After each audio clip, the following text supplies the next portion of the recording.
From the Oklahoman Newsroom, this is an OSU update. I'm Jenny Carlson here with Barry Trammell. Barry, the Big 12 tournament gets underway on Wednesday in Kansas City. Oklahoma State will open in the tournament, and that's as one of the lower seeds in the tournament.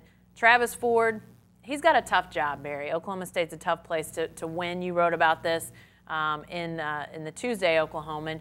But even if at that, he's not doing well enough probably to say that he should keep his job. It really seems like a matter of time before there's a coaching change at Oklahoma State. Yeah, you look at, Travis has had some good stretches, had an excellent 2013 run. OSU finished third, challenged for the Big 12 title, but in 8 seasons in Stillwater, Travis Ford's teams have finished in the upper division one time out of 8. And, and it's not like he took over a great situation. Sean Sutton's 3 years going to Kansas City never was a top upper division seed.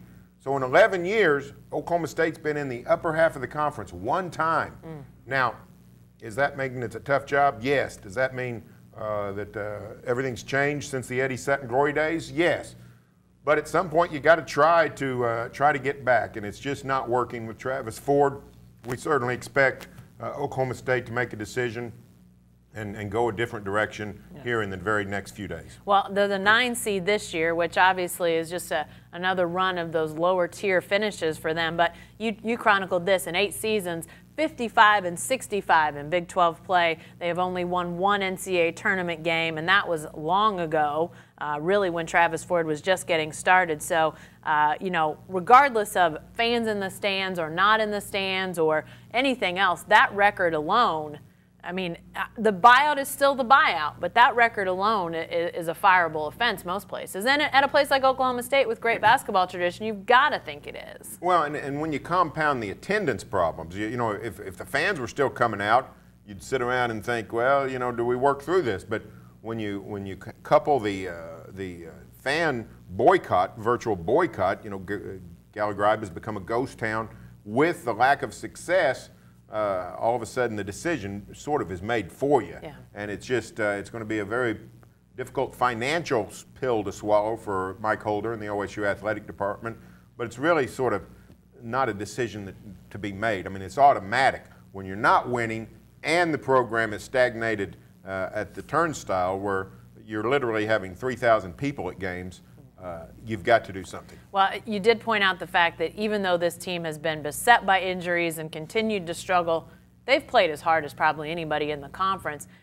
I guess that begs the question, is there a chance they win even a game in Kansas City this weekend, Barry? Well, I think Oklahoma State has a good chance to beat Kansas State. Here's the one of the good things you can say about Travis Ford. He's never gone 0 for anything at Kansas City. He's won a game in Kansas City, at least one game, every year he's been at Oklahoma State. So whether it's a play-in game, a quarterfinal, whatever the case may be, he's done well in Kansas City. And when they've lost, they've played tough. I mean, remember the great Kansas team, I think it was 2011, OSU wasn't any good at all. Keaton Page, 5'11" and can't jump, keeps OSU in it with the great shooting, and OSU goes down to the wire with Kansas. He gets those guys ready to play. Yeah. You want to debate what kind of coach he is? Fine. But his guys have remained competitive under trying circumstances. So a salute to those guys and Travis Ford's coaching, but it's just not working. Yeah, definitely so. Be sure to stay with the best coverage team anywhere at newsok.com and every day in the Oklahoman.